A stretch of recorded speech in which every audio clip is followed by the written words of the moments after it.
Don't ever call me again. Can you just block me? I cried because I was so hurt. Like, how could they not trust me? Always at the core of my heart to try and help children who are vulnerable stay in their deen. For 5 years, I was supporting 50 kids. Over 85% of refugees and asylum seekers are Muslim. In this country, there's 365,000 refugees and asylum seekers, brought over 6 Syrian families within over the course of 2 years. The hardest thing for me now has been the raising awareness, trying to convince people that here's this lady, she's taken them away from the church and she's brought them to us. MashaAllah, well done, come. That's what I thought was gonna happen, right? But no, that's not what happened. So the whole idea is to integrate them, to make them feel human again, give them back their dignity. Like, the best part of the work we do is getting the kids registered and seeing them blossom. People need to realize there are more than 2-3 people financially benefiting from the displacement and the hardship of these people. You used to be a part-time teacher, right? I was, yeah. And you could ask me what I was teaching as well. I would. What were you teaching? You wait, save it for the podcast. Welcome to another episode of the Muslim Pound podcast. Today we have someone who used to be a part-time teacher but is now a volunteer CEO of a national award-winning charity, Atia Lokhat. Welcome to the podcast. Thank you for having me. Assalamu alaikum. Walaikum salam. What did you used to teach? That's going to be the first question. You would be very surprised. And I actually didn't make the connection to what I'm doing now until very recently. I'm a primary school teacher, so I taught all the subjects. And then I became a part-time teacher, was covering everyone else's sort of PPA time, all the other teachers' PPA time. And so nobody wanted to teach RE, believe it or not. Like, that's religious education. So that's what I would cover. I would cover all the other teachers' RE subject from your reception to year 6. And I did that for about 9 years. So I was teaching Islam, Christianity, Judaism, Buddhism to all the year levels. Yeah. Okay. So you've had quite an interesting journey. You were born in India. Yeah. Then you went to live in Canada. Then you've settled in the UK. Yeah. Tell us about that journey. Well, I was very small. I was very young, a baby. I don't remember when I moved. It was early 70s. And I actually went back to India when I was 8 years old, and I lived there for a year with my older brother. So my parents felt we needed a little bit more culture because they were panicking. I'm sure a lot of parents went through that in those early 70s. And so they were like, oh, she's not going to learn Gujarati. She's not. So they literally sent us off to India for a year, the two of us. And so that was my first kind of, experience of, being away from home and feeling like I needed to fit in somewhere. So I was in this country like India. First it was Canada, and then back in India, I'm like, I didn't fit in there. It took about a year, obviously. And that was a very interesting experience to see how others lived and how I would have lived if we didn't immigrate to Canada.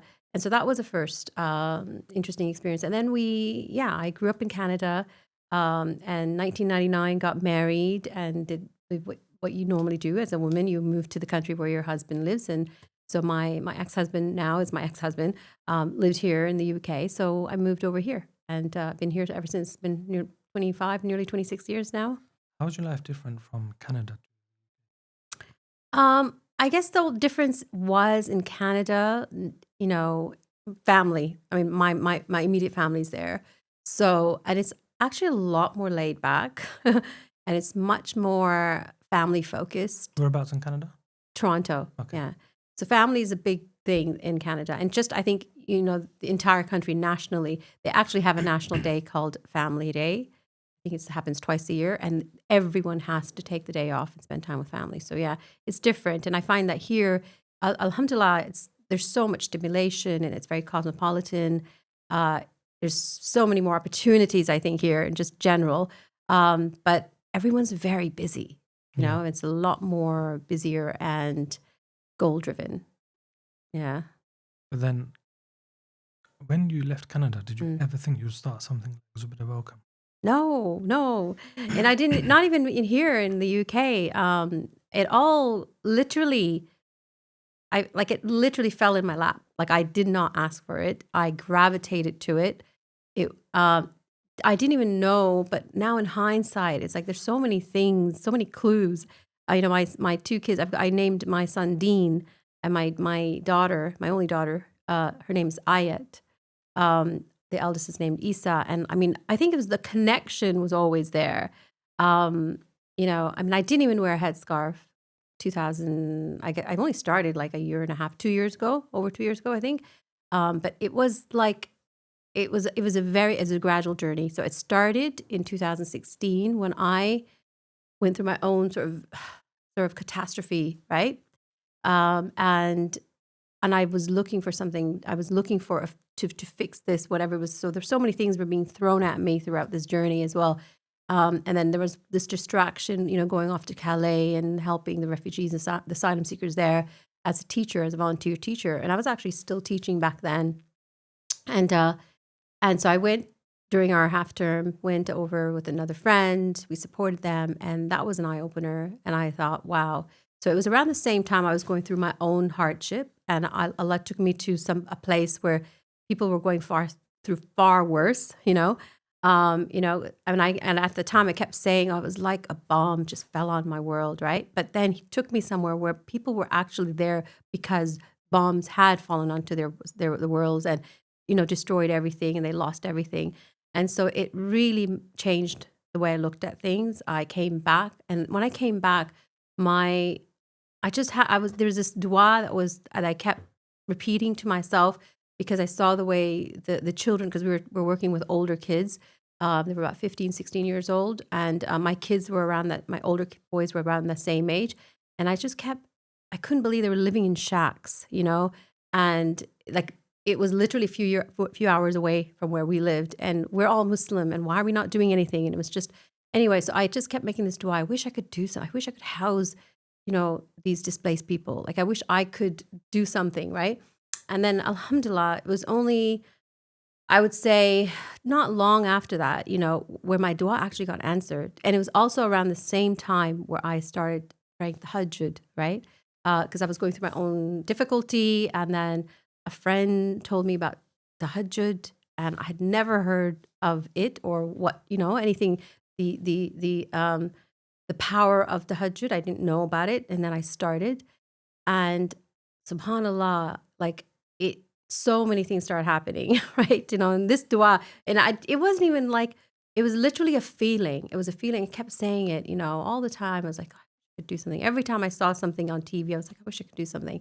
I wish I could house them. And I can't remember if I said 10 families or 10 people, but subhanallah, just a few months later, I found out through a mufti I was in touch with, Mufti Abdurrahman Mangera.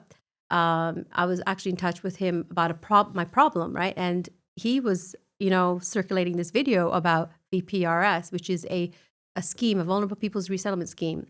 And that basically, allows any landlord or landlady who has a vacant property to offer it to UNHCR, who would bring over a vulnerable family from the borders of Syria. I'm like, subhanAllah, this is like the answer to my dua, right? Because, we actually had, as a family, properties, and I just needed to find a vacant one. So I, subhanAllah, like I was able to go through all the steps, the hoops, jump through the hoops and get to the stage where it wasn't easy, right? I'm kind of giving you the shortcut version of it.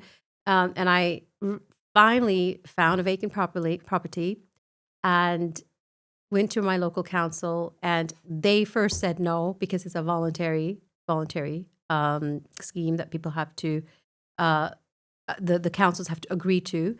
So it was a lot of back and forth, and alhamdulillah, in the end, they said yes, because I think they did their research, and actually financially it benefits a lot of the councils, the authorities to agree to this because they get money from Home Office. And the landlords and landladies benefit because we actually got 6 months advance rent, and these were really good tenants.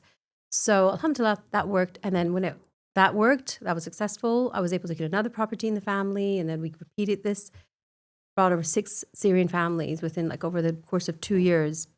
Before we go into that, I want to know, before you went to Calais, what was your life like? Before I went to Calais, I was just before the bomb fell onto my world. Let's talk about that period. I was just living the life that most families do now. I had a part-time job. I was mostly at home with my kids, right? So I was only working 2 days, a day and a half a week. I also was working actually. I'm a advisor for a foster care agency, a Muslim foster care agency. So again, it was always at the core of my heart to try and help children who are vulnerable stay in their deen, right? So I've been doing that for 20 years, and I'm still a panel advisor. And so I was doing that part-time teacher teaching RE, right? Coincidentally, right? And then, and just, looking after my kids, doing the usual thing, worrying about, them getting to the best schools. And, I got into that kind of same, the race that people are in. Because I grew up in Canada, and this whole private school 11 plus wasn't, even a thing. But I was like, oh no, I need to, I can't be a bad mom. I have to get them onto this and get them into the best schools. And it was all of that, and the holidays. We had annual holidays, alhamdulillah. Our family was doing well, as in, we had my ex-husband was a businessman. He was doing well. So, we were traveling a lot, and, it was just in our little bubble, right? Living our life. And then all of a sudden it burst, right? We were no longer in this bubble, and I was very vulnerable, and I could not, when this a terrible thing happened, right, in my life. I could not see anything in the future. Like, everything is just black. You think about all the things that you were imagining your life was going to be like in the future. It wasn't there anymore. So I really felt like I couldn't go, like if I was in a state of limbo. And I said that a lot too at the time. It's like I felt like I was just floating. I didn't know where to go. I didn't know where to put my feet down. And when I met these people, they were the same. They were literally in a state of limbo for years. Some of these people have been living like this for 10 years, 15 years, in Calais. And the refugees in Calais have not just been there, they have been there for decades, some of them, People don't realize this, right? It's just that it's not shown, in the media. So then again, like I said, all of that happened. And literally overnight, Allah woke me up because I realized that actually, life can literally change in a second, right? And everything, all those kinds of cliches you hear, it's like you know, a bomb fell on my world exploded. I was like, floating in air, and I didn't know, what I'm saying? Like all those cliches, it all felt real, to me at that time. And then I was looking for an answer.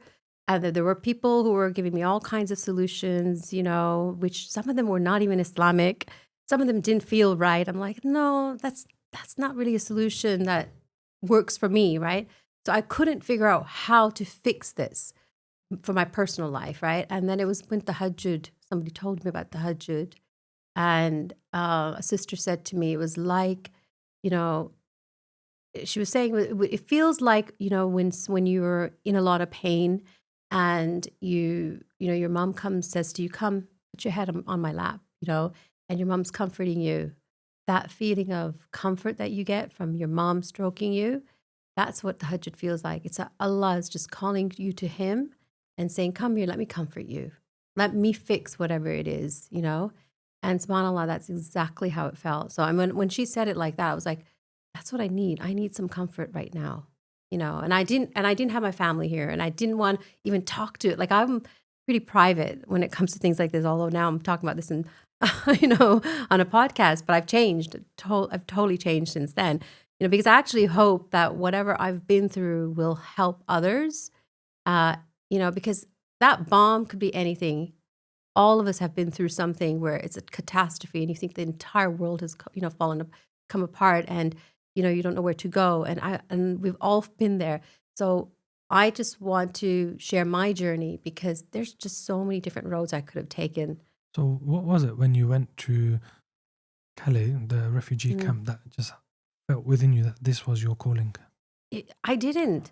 Like, it was just like a feeling. Like, even now, I call it a really good hunch. Like, I just became this person.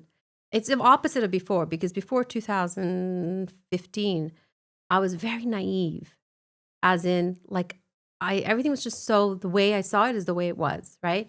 but I never trusted my hunch. You see, I never trusted my instincts. I never trusted my instincts. But what's happened since then, since I started the Hajj and stuff, it's just more like these feelings I get. It's like intuitions. I feel like it's from Allah. Allah's guiding me. And if you're asking Allah for guidance and He's putting those feelings inside of you, then you know it's from Allah, right? So and I started doing istikhara as well on a regular basis. Like I've been doing istikhara for years. There was a time when I was doing it like daily, right? What did you do istikhara for daily? So it was like I literally did for everything, right? So, I'm smiling because I would literally say, okay, Allah, I don't know how to make my decisions about anything. I really don't.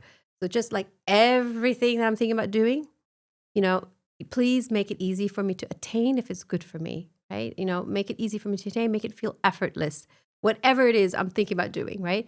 And if it's not good for me, don't let it happen. So I would do like a general istikhara, right? Yeah. And I don't know if there are rules about that, but that's how I did it. And subhanAllah, it kind of worked because, I would just get a feeling. Like if I was supposed to make a decision about something, I'd be like, do you know what? It doesn't feel right. Even if everybody else was saying, this is perfect. I'm like, no, it just doesn't feel right. And subhanAllah, I was always, 9 out of 10 times I was right about it, and so, yeah, like from that point onwards, there's so many decisions I had to make for my family, for me, um, so many decisions, and even just for the charity, who to trust, who not to trust, what's good for these families and what isn't. And there was a time, so this was like the changing point when I was housing them and I was helping them with furniture, the word got out, so I was like helping my families, but then there was like, I don't know, 25 other families, right, that got in touch with because the word gets out, right? And actually, Mufti Abdul Rahman Mangera had his own Zakat foundation called Nawal Fund. Yeah. And I would go back to him because I knew that he was working with refugees, his foundation was.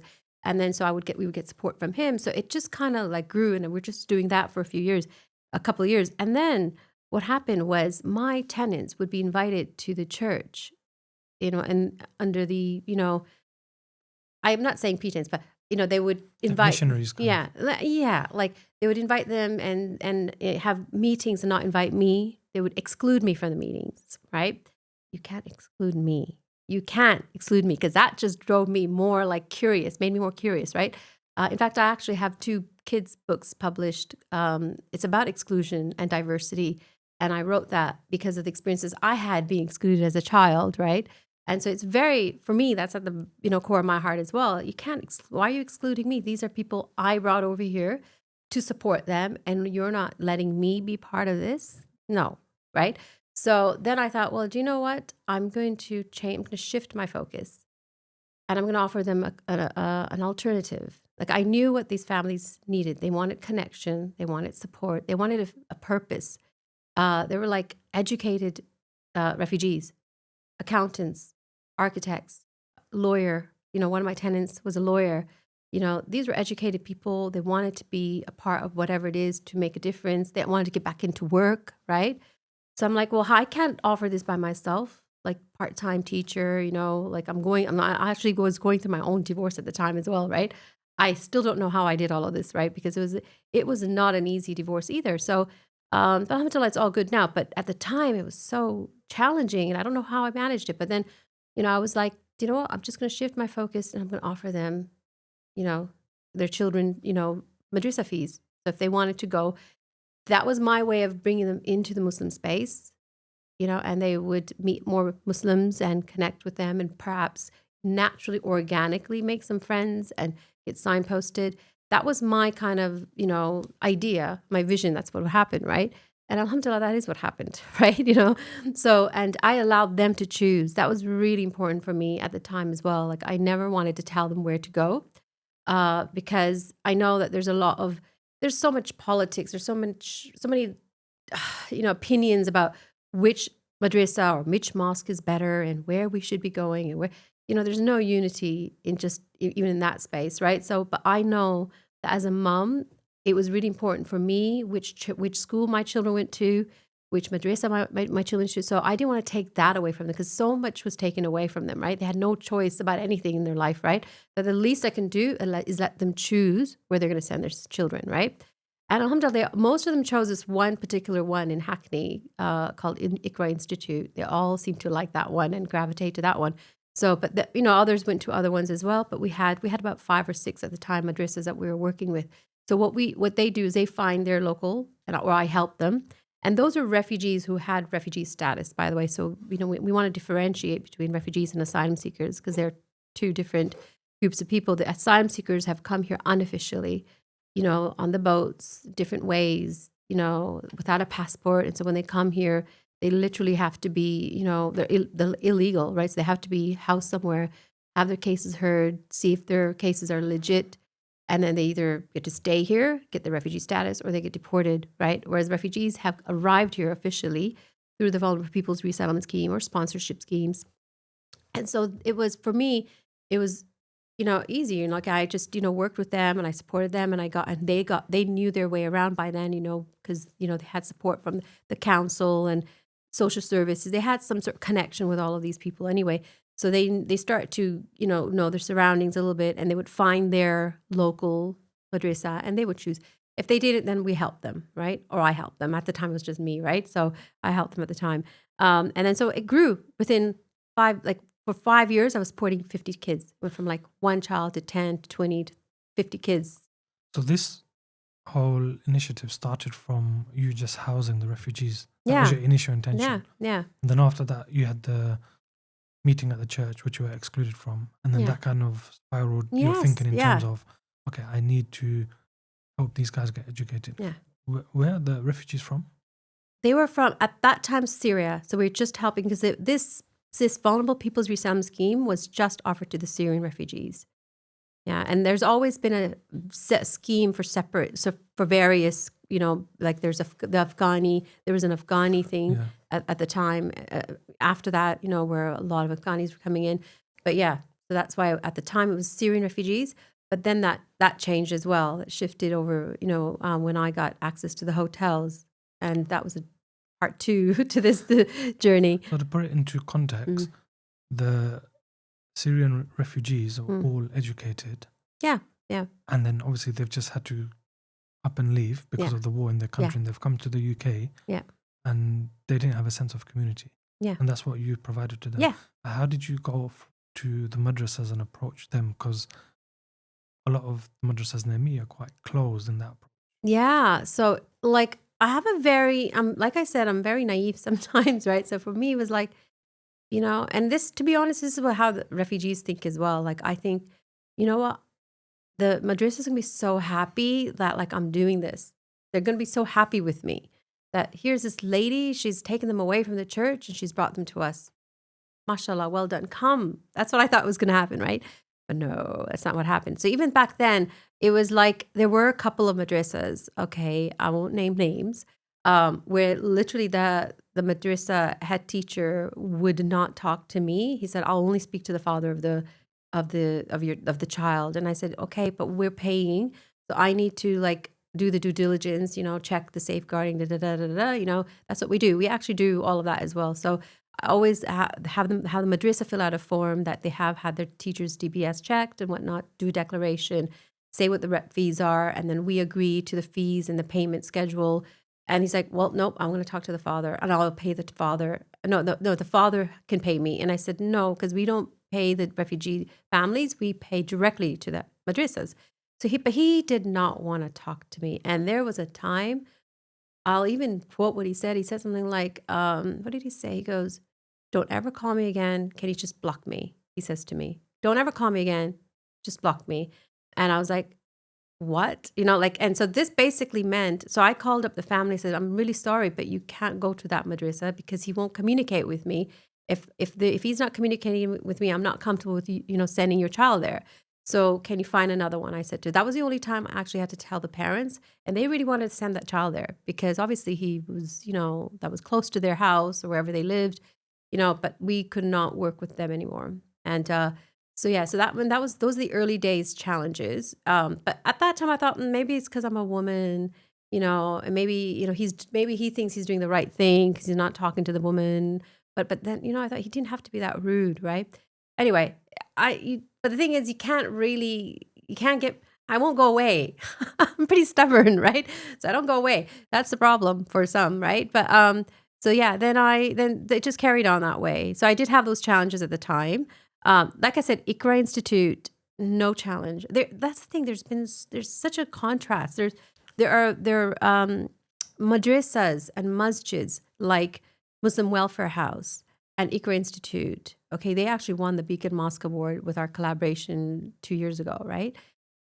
They have like 1,000 refugees and asylum seekers that visit their center daily because they're offering. I don't know if you've seen the building. It's not a massive building. It's not even a very wealthy community, right? But they open their doors and they help fill out forms. They help with legal help if they can. They help with English lessons. And they open the door to the children. I mean, alhamdulillah, they were very fortunate that we came along and helped them, with the fees because literally they don't have the money. It's like they're not funded by, you know, billions of people. Like they struggle too. They get donations like any other masjid, but they know their duty as Muslims because these refugees and asylum seekers in Hackney came to their area, right? So they had to do something. So that's a great example, and there are other, we have now 52 madrasas that we have verified since 2016 till now in our database. Is that all over UK? All over the UK. We have one in Scotland now as well. Scotland, we have them, they're all over the place now, right? We have one in Bristol. We did a monitoring visit in Egham just last week. That was our first one in Egham. We've got 2 children there. And you know what? This is just an example, like our project coordinator, he's an imam 3 days a week, but one of his tasks is to go to do the monitoring visits, right? And so he drove all the way to Egham from here to just do the monitoring visit, make sure it's safe and they're happy and they're well, and they met the father and the child. But that takes like half of the day, but we need to do that to make sure that they're okay. So we don't just leave the families because we know that they're vulnerable, and so that's basically my initial experience. And then later on, it just got more interesting. So how did you go from housing them into houses, into hotels? So, I didn't house them. So basically the way it happened. So the whole housing thing, let me just tell you. So as a landlady, when I was housing them, I started to feel a sense of guilt as well. Like, even though I wasn't doing it for the rent, I know what my intention was. My intention was I couldn't see them living that way. And here Allah gave us something, the means to do something, and it just kind of all fit. So I thought, well, we do have properties. So if I begged a little harder, asked my ex-husband, please, can we use this property to house them? Because, they're vulnerable and, this is our duty. So I did that. And so it all worked out. And I thought I was doing a good thing. But when they came here, honestly, my feeling, and sometimes I even sensed it from the families themselves, is, did I do the right thing? Like, Right. am I doing the right thing bringing them over here? Because at least over there, they still had their Iman. They still had the hope that the children will carry on practicing Islam, and they didn't have all these other things thrown at them. They didn't have the missionaries at their door, literally at the door, visiting like daily, And I was like, maybe I'm doing the wrong thing. And that's when I really questioned myself. And there was a time when actually I sensed that the church was turning the families against me. Like, and What would they say? meaning like they were like, because painting me out as this horrible landlady, right? Meanwhile, that's not even I wasn't even a landlady back then. Like, I was not even the one managing these properties. I was literally a school teacher doing this for this purpose. But they were painting, the church was like, the properties, because they would go and visit and say, oh, it should be like this and it should be like that. And, do you know what I'm saying? And so, and literally I felt like the families were being turned against me, right? And there was a time, I'm going to share this. I don't tell everybody this, but I cried. I cried because I was like, I was so hurt. Like, how could they not trust me? Like, I know why I'm doing this. How could the families not trust me? And I'm not talking about all of the families. There was just a few. how could they not trust why I'm doing this? And it hurt me so much. And there was a point when I was like, I'm just going to stop all. Like, why am I even doing this? Like, why? Like, they don't even appreciate this, is how I was thinking. There was I would say like half a second where I was thinking that. And then I thought, but no, they don't know what they're doing. They're so vulnerable. They're only going to believe what people tell them, right? If they're being promised jobs, a better life, this, that, somewhere else, I can't give them that. I could only give them a flat that's not even the greatest flat, right? And they're seeing that, oh, they're going to offer them a job. They really did. They were offering it and they did offer it. Okay. And I couldn't. So I thought, how am I going to fight with that? Like, how am I going to compete with this, right? My ammunition was, I'm just going to offer them an alternative. And that's when the madrasa thing came in.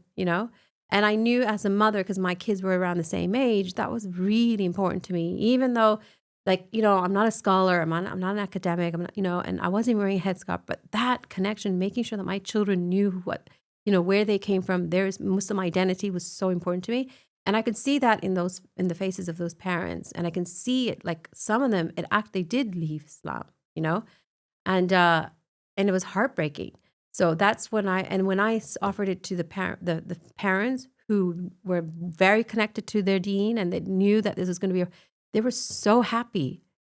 They were like, who's going to pay? We can't afford. I said, I'll pay, and that was my zakat, So, and I got my ex-husband at the time. I said, can we pay all of our zakat to this thing? And he, was happy to do it. So, alhamdulillah, that's how it started. Are you fed up with bad tenants? Are you struggling to sell or buy a property? At High Castle Estates, we know property isn't always easy, but that's why we're here. We help landlords secure reliable tenants fast. We help sellers sell with confidence and achieve the best price. We help buyers find the right home without the hassle. Property is stressful, but with the right team, it doesn't have to be. So, if you're looking to sell, rent, or buy a home, get in touch today at High Castle Estates in East London. You can find the details in the description below. The kids that left Islam, how did that happen? Because a lot of them, were they based in North London or? Well, I mean, I don't want to name names, right? But I know that there were some families that I would be visiting, and the place would be full of gifts, all from the church, right?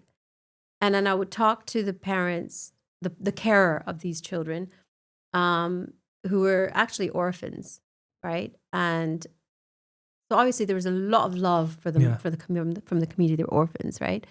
And I knew they were Muslim. I knew the parents were Muslim. I could see from the photos, but I knew that they were not practicing Islam. I knew, you just know.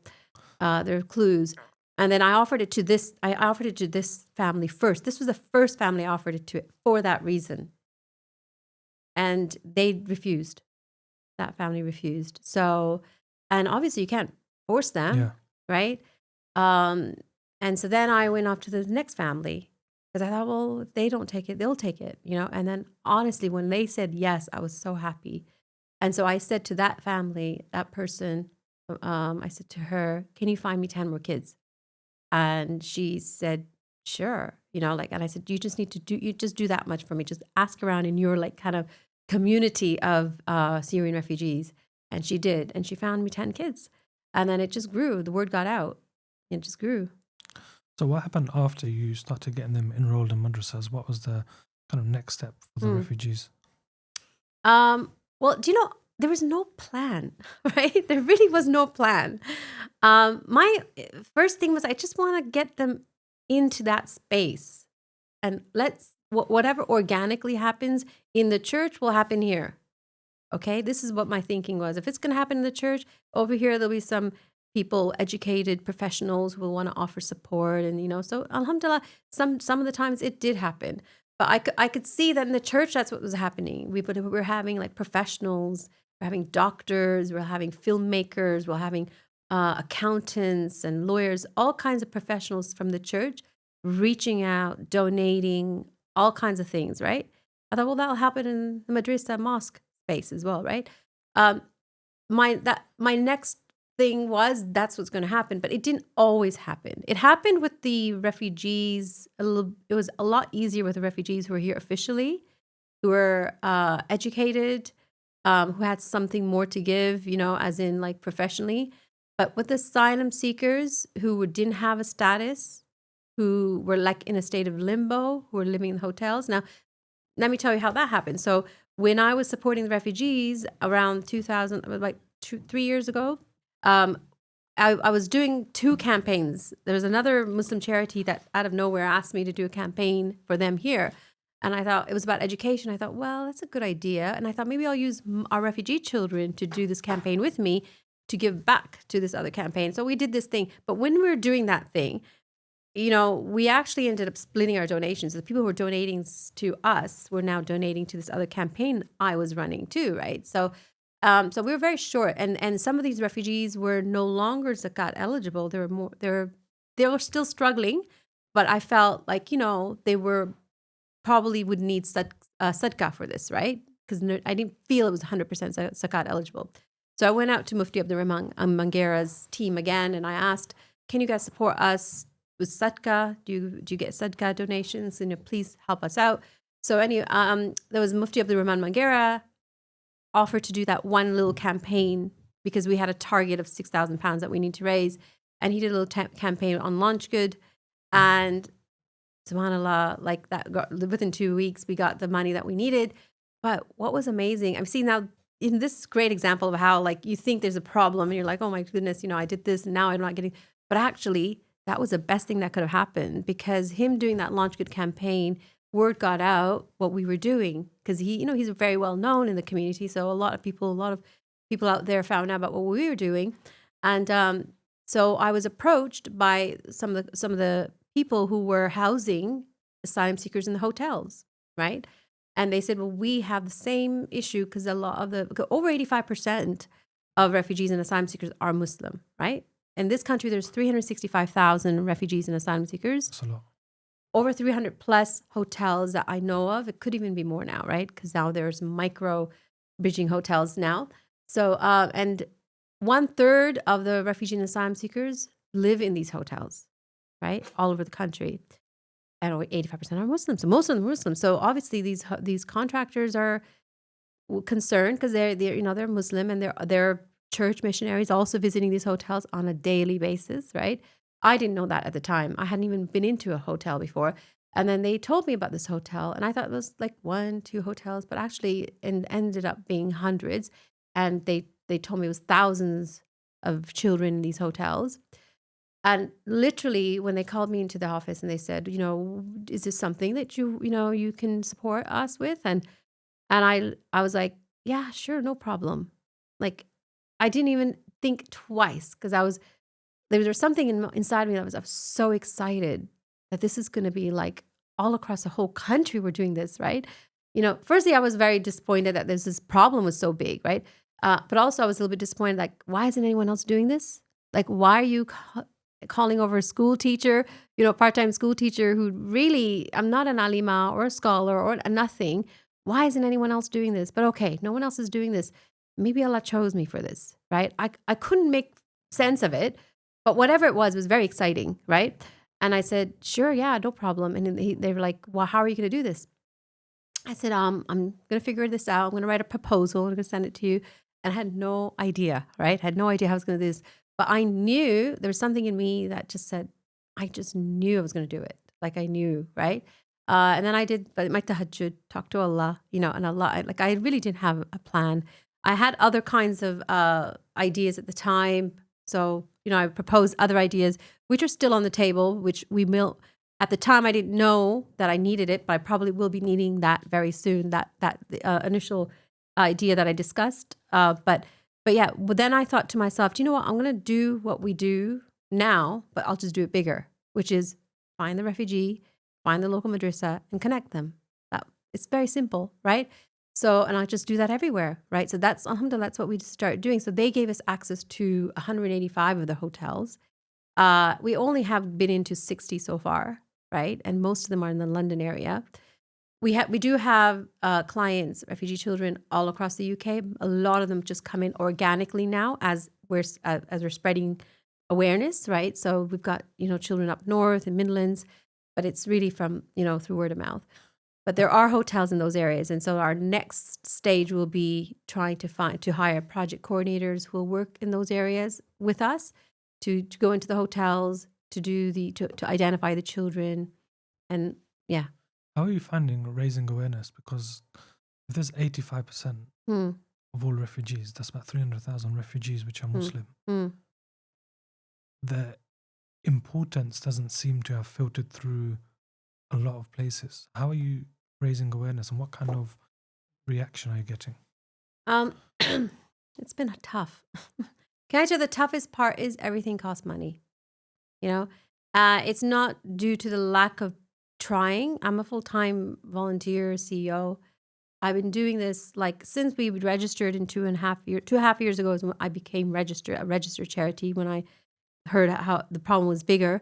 Um, and since then till now, I've just been trying to raise awareness and talking, networking, going to every weekend, because now my kids are a little bit older. They don't really need me. They're hardly ever home, So, like I'm like I have a lot of time, so so I thought, how am I going to fill this time? And there's this thing where they say, was it boredom leads to mischief, right? So I thought I don't want to be bored because when you're bored, you end up doing things like really like are meaningless, right? And it's just to fill time. So then 2.5 years ago, when I went to the first Muslim charity event, when I was doing that campaign for that charity I mentioned, I started going to Muslim charity fundraisers, and I really liked it. And I thought, and every time I went to one of those dinners, they would ask me what I did. And I said, I'm a part-time teacher, plus I do this. I'm also a counselor, so I would be sometimes counseling the refugees, and I would talk about what I did. And I said, and I, teach Quran. So that teaching Quran thing was something I was doing on the side. But people were more interested in that. And I was like, well, isn't everyone else doing this? Like, are we the only ones doing this? I didn't know that. I was so naive. I thought, surely every Muslim in the whole country is like in shock, like at this. They must all know that they're missionaries and that we need to do something. So I was very disappointed, but it became more and more obvious to me. So I just kept telling people about it. And the more I told people about it, they would be like, you need to meet so-and-so. You need to meet so-and-so. And then people tried to connect me with other people. And that was the best, honestly. Those doors opening, those gates opening is really been much appreciated, right? It's when people would close the doors, and that has happened a lot as well. It's slowed us down. So the opening of those doors, making those connections is really awareness has happened through that. Opportunities like this, and honestly, I would ask Allah, like every single tahajjud, because I've been still doing tahajjud nightly since I started in 2017. Now it's nearly 9 years, right? Every single tahajjud dua, I would ask, yes, for like good skin, good hair, all of those kinds of things, which you should, because why not, right? Ask for all of those things, but ask Allah, send me the skills, send me the resources, send me the people, send me the good people. Like now, lately, my dua has been, Allah, make us sustainable. Make it so that I don't need anything. Make it so that we can just be like running smoothly. Everyone's learning Quran. We find them easily. Make it effortless. Because Allah's capable of anything. He's all powerful, right? He says cool and right? Of course. That's it. So why am I stopping at, oh, give me money, give me this? Maybe if I just didn't need anything, it just happened, right? It'd be amazing. So make it so that I don't need to be relying on others. Because the hardest thing for me now has been the raising awareness, trying to convince people, the headaches. Like it's a mental strain. It's a mental strain. I don't like confrontations. I don't like. You'd be surprised, right? Because I'm sure you've heard otherwise, right? To be argumentative, I don't like it, and I'm actually a very peace loving. Like I found tranquility, contentment, and peace in my life. It was about 2.5, 3 years ago. Is when I think I hit the peak of my peace, right, in life. And then I started this work, and alhamdulillah, it's been a beautiful journey, but it's been a lot of headaches and arguments and difficult people hanging up, people closing doors, people silencing people, Muslims silencing Do Muslims. you ever look at when people close doors that they're just not meant to be? It's not them that have closed the doors. Allah has closed that door because Yeah. you're not good for them or they're not good for you. And maybe you Sometimes, need to be guided in sometimes, see, another that's why it's so direction. difficult. It's a difficult one because, our nafs, there's our nafs. Allah is there. He's guiding you in that way. He's taking you there. But then their nafs is stopping them, right? And you just keep making dua that they see, right? And they do the right thing. And, Allah is taking me, he keeps gravitating me to this, right? I can feel it, right? And no matter what, and the fact that I'm wanting to go back to it is, again, an intuition, a feeling that I need to go here, right? But if they're also, so that's why it's a difficult one, because sometimes it's people's nafs that is stopping them turning away from, some people will turn away, even though Allah's trying to guide them, right? And it is, so that I have been in that situation as well, where, and then sometimes like there has been a time now, like now I'm very tired. I don't know if it's because I haven't had my caffeine or, because I'm fat, but I have been very, very tired lately. And I'm like, it does take a lot it does take a lot of emotional, mental energy. So how do you actually do everything without burning out? Because Mm, it's the housing, it's the managing the charity yeah, is difficult in yeah. itself, raising awareness, raising funds. Mm, Then you give them mental health support through the yeah, yeah. therapy. So what? It's a Or lot. how do you go without burning out? Um, I have burnt out. I just don't show it. I think I'm very good at hiding it as well. I do burn out, and I do pray. I turn to Allah a lot. I know I keep saying that, but literally that is it. That is the answer. Like every time, the last couple of nights, to be honest, I've been very tired. Because this Ramadan is a time when we raise the most of our funds for the fees going forward for the next academic year. Because during the academic year, we're hardly getting any donations. People just want to give their donations in Ramadan, right? And we haven't got the money to even have events and this and that. We don't have those funds. So everyone else is doing this fundraiser, that comedy. This we don't have funds to be carry on all those things during the year. So literally, our Launch Good campaign in Ramadan at the moment is it, right? And then we had our fundraising dinner, so that was it. And so my one-to-one pitches. So right now, I'm putting the shout out there. This time of one-to-one pitches, I'm presenting what we're doing, our strategies, and we need some funds for salaries so that we can hire the project coordinators who will go into those hotels, because this requires, like, I explained, like, how we had our part-time imam goes into the monitoring visits, right? We also have a project coordinator that will go into the hotels and help the families fill out the application forms. That's how we've got so many children. We've got 500 children now registered. We have identified 700 altogether. 500, And that's just a drop in the ocean. Yeah, that's just a drop in. So that's from the 60 hotels that we've been to in the last 2.5 years, right? And we have to go back to those hotels because the service users keep changing, move around. So one day we'll go there, it'll be 30 children. Next time we go, there might be 50 children, right? So it's constantly changing as well. So, and a lot of the hotels have been decanted and they've moved to new locations up north somewhere. So, which is why we are needing salaries to hire a part-time coordinator in Midlands and North, because our strategy for this coming year is to go into some of those hotels. But honestly, me going back and forth, and I'm pretty tight, like with my budget. So I go on a coach or I'll go on an overnight coach and I'll try and save money, right? And it's tiring for me to go down to do this. It's just, and even when we have set up volunteer hubs, so we do, anytime I meet somebody who's from Birmingham or from Leicester, I'm like, let me put you on my WhatsApp group because we're creating a hub for Birmingham. You can support us. So we have like a hub of volunteers or people we have connected with in a certain area. And sometimes they're very helpful and you know who you are, right? I don't need to mention. But then sometimes there's like no response. Like literally, we're waiting days and weeks. I'm like, did you guys do such and such that we were supposed to do in this area? Like, but that's your community. You know the kids are there.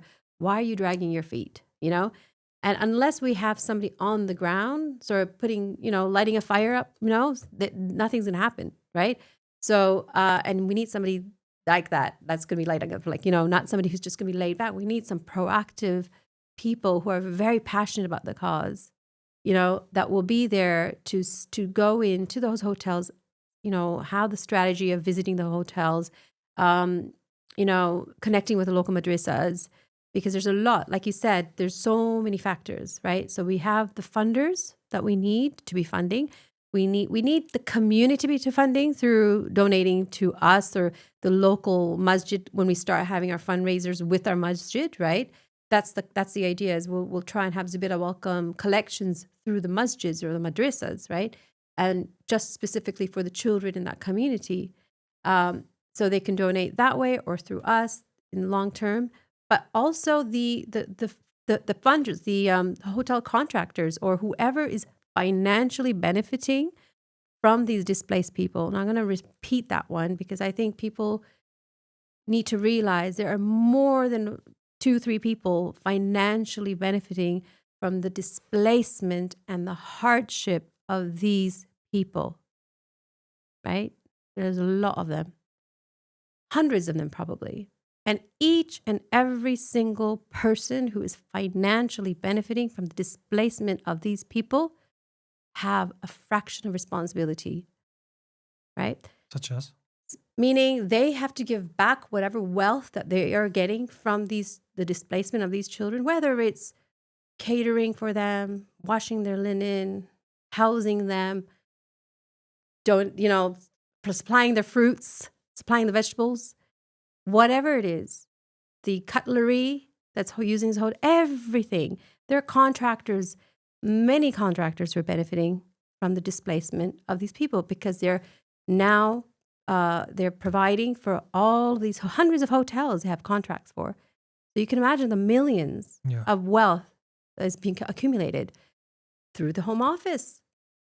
And the Home Office is doing this for the care of these people, right? So obviously this money should go to the people that need it, right? For the care of these people. And one of the things that they forgot to negotiate, or obviously even if they tried to put it on the table and say, we need some money for the spiritual needs of these displaced people, Gov is not going to say yes. Home Office is not going to say yes. They're going to no, we'll pay for the housing, we'll pay for the linen, we're not going to pay for the spiritual needs. So whose responsibility is that? Have you looked at how the other missionaries have been funded or how they operate? Because the ones that go hotel to hotel. Well, see, that in our next strategy, I do a lot of interfaith networking. I do. And I enjoy it too. And so we are doing our own way of researching. But obviously, if there are people out there who know, obviously, there's a lot of work here. There's a lot of research needed. If there are people who know that kind of information, do contact us because we don't know how the missionaries are getting the money from the government. We don't. Although I have met a lot of missionaries who are getting money from the government, who are visiting these hotels, singing hymns from the Bible and getting paid for it. Okay. We know people like that. We know people who are going in there getting paid to go into these hotels and offer welcome boxes, and the Home Office knows about it. They're there, part of their team. Why are we not there? Why is a Muslim charity not there? We are Zubeda Welcome. We could be there with our Zubeda Welcome hearts, the way the churches are there with their boxes that are called welcome boxes, right? It's a real thing, by the way. It's a national organization called Welcome Boxes. When new arrivals come, they get a box of goodies, right? And if you Google it, it's actually run by Welcome Churches. What's inside the boxes? I don't know yet. I only just found out about this, but it's a national charity. It came from, the information came from an organization, I won't name names, that deals with new arrivals. And so this is information that they gave to me, and I looked it up, and I'm like, wow. So literally, Welcome Churches, if you go on there, you can find your nearest church. Right? So that's literally openly saying, come and find the church. Yeah. And they're there in every single asylum seeker hotel. Now, all of that is happening. Obviously, it's not going to be an easy task to now say, well, we want to be part of that. That is my mission, is to say, well, why are we not there?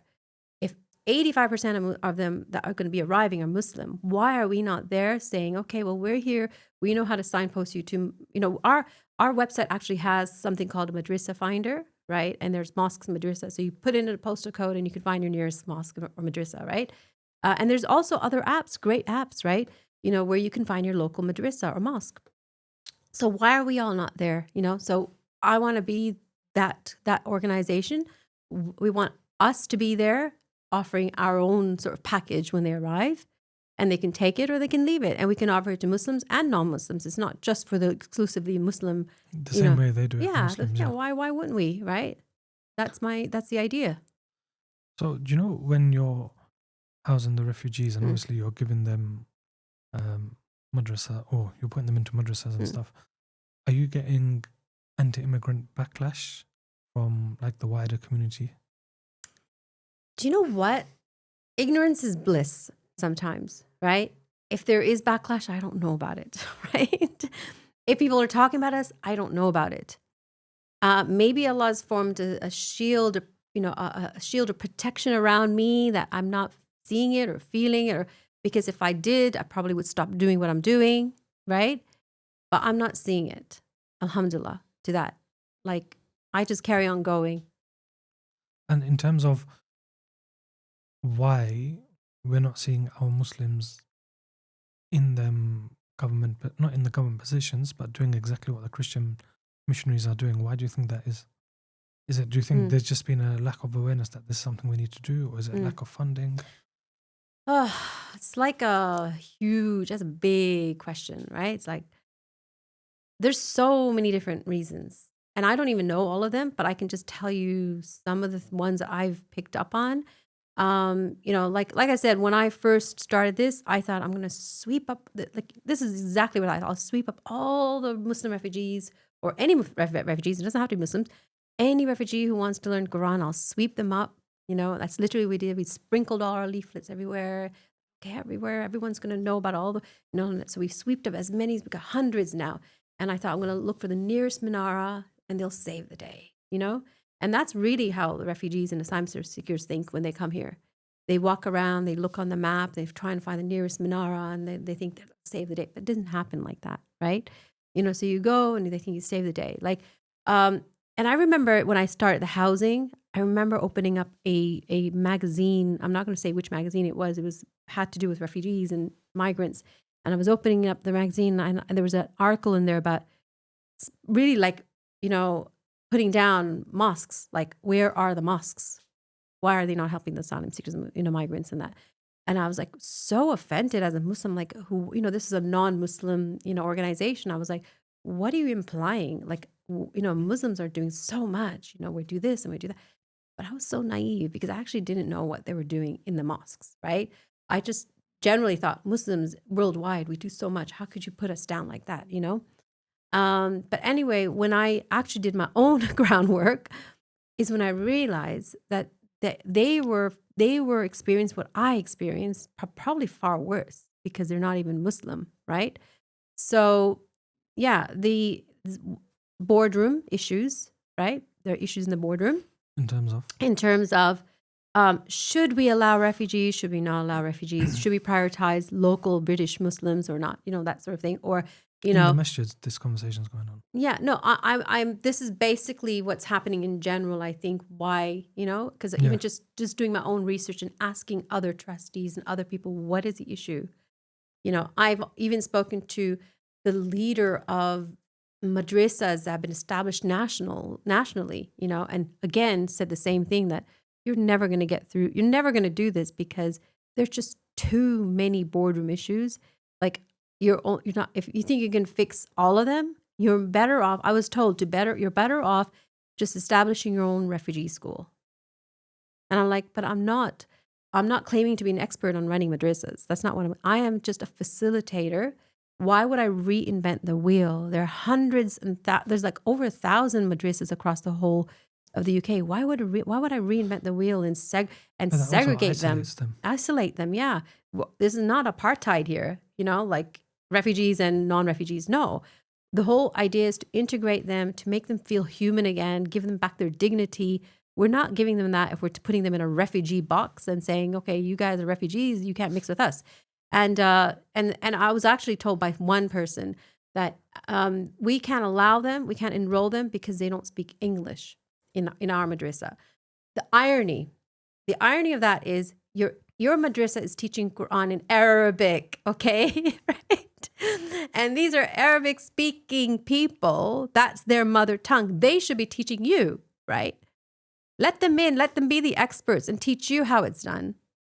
It made me so angry, right? And I was like, and this is this highly, highly respected, prominent person, established madrasas all across. This person is telling me we can't because we have an assessment, a policy. We do an assessment if they don't speak in English. We only take them in based on this. I'm like, but they're Arabic speaking. But does that just sound like excuses? 100%. I think it's discrimination, all those things, and it just, for me, anything that triggers my own kind of feeling of, I felt that when I was an immigrant. And why are you immigrants making immigrants feel that way? It's like you went through that yourselves. Why are you making them like that, feel like that? It's heartbreaking. And they're Muslims making Muslims feel that way as well. Like, if you're not there for them, no wonder they're turning away and they're going to the church. The church, they're so much nicer to them, right? I do think we have a problem, just especially in our South Asian community, where we look after each other, and anyone wider, especially we're looking at refugees from Syria, Lebanon, Afghanistan, they're just not part of our circle. No. So where we have extra few pounds, we'd rather send that back home to India, Pakistan, Bangladesh, without realizing there's a need here, because them refugees and our children in the next generation will go hand in hand. We don't want them to mix with our kids. We don't want. But they all mix. But they don't want their kids to mix with them refugees, right? So here's the thing. I think with charity, especially in Ramadan, it's so easy for people to press that button, donate, and it's done. My zakat is done now. Yeah. Move on, right? It's like a tick box. It's not something that you're connecting yourself to, right? Like, that money's gone there to help this family, and you don't see it go. You just think, oh, I'm doing a good thing. I feel so good about myself, right? But actually, when those same people, these are the same Pakistan, because we have Pakistani refugees, Bengali refugees, we have Sri Lankan refugees, we have Afghani refugees, Syrian, from like 28 countries that we have now in our database, right? So those same people that you're sending money to over there, they're here now, and they're at your doorsteps with their children knocking on your door, and you're turning them away. But then you'll go into the kitchen, open up your phone, press donate, and send the money to another Bangladeshi refugee across the over the seas. Like, it's like really crazy. It's good to do that. You have to do that because obviously they need the money from somewhere too. So why can't you, keep some for the refugees that are here? Because now you know about the problem.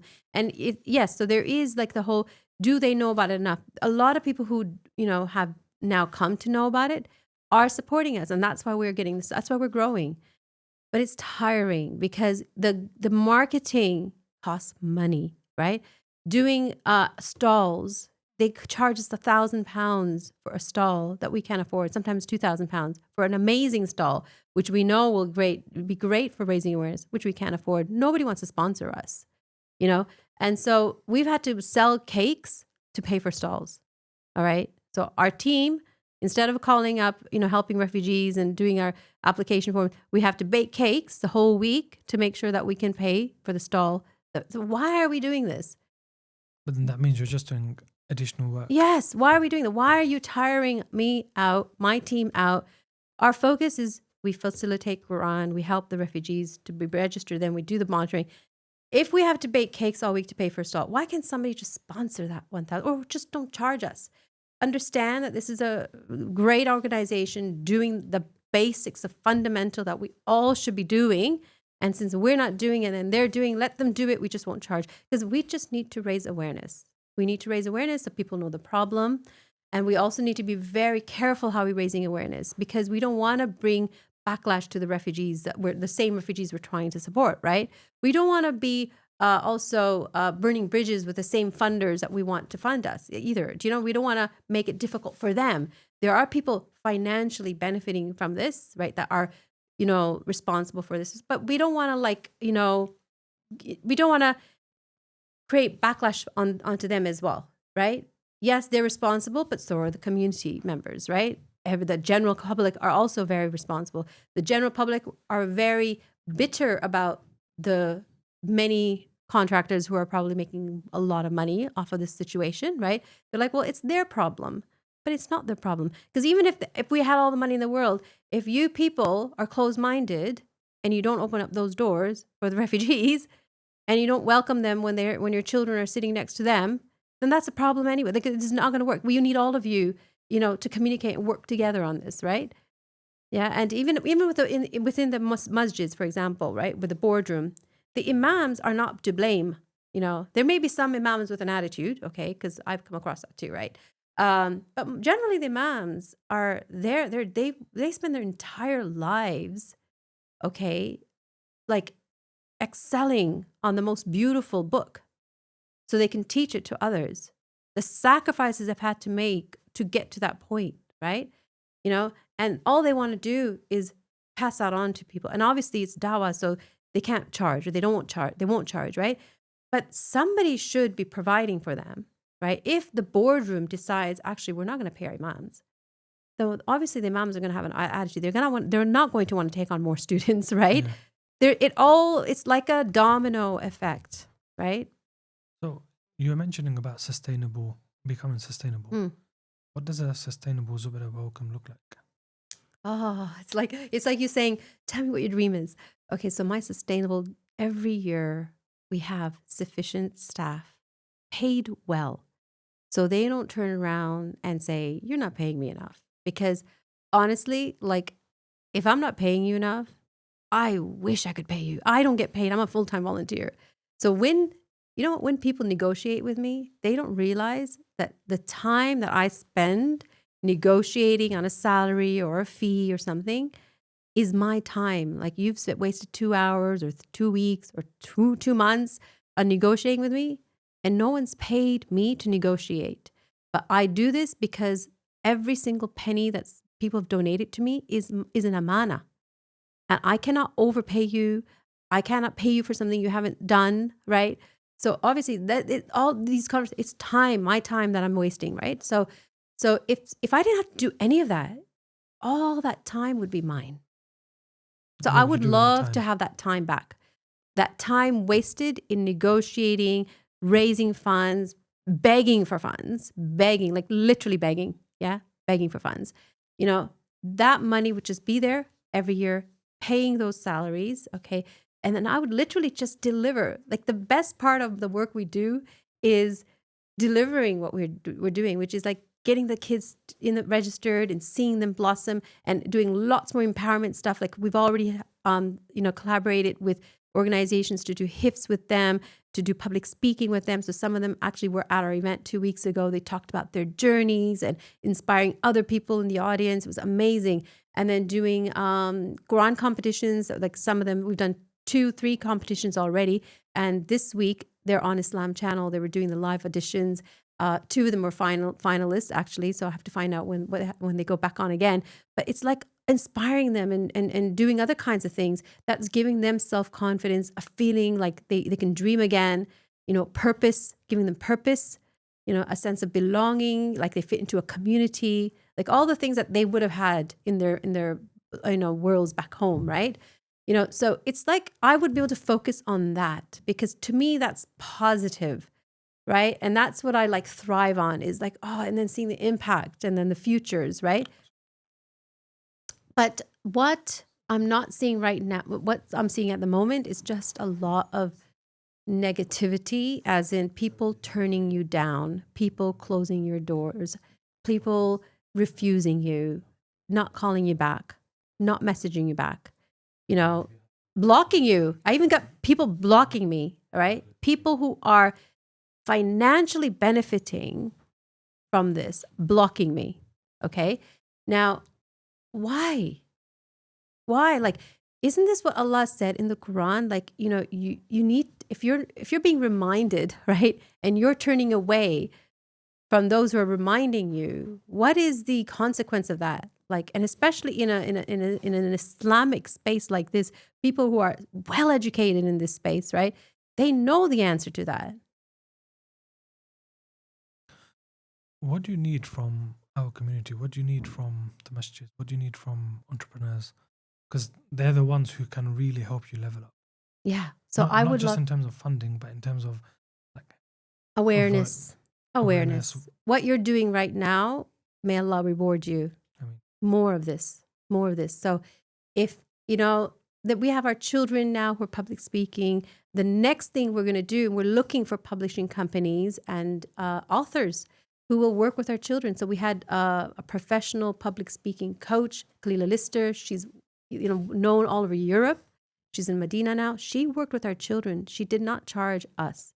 She helped them with their public speaking, and now they've got this confidence, and they think, wow, we can be a scholar one day, right? They can be on a stage doing lectures.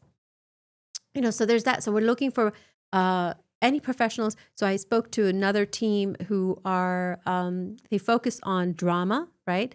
And as soon as I spoke to them, I thought, do you know what? It would be great to have our kids do a skit about how they feel their treatment at school. Because they do get singled out for being refugees. We should do little skits and to raise awareness about that.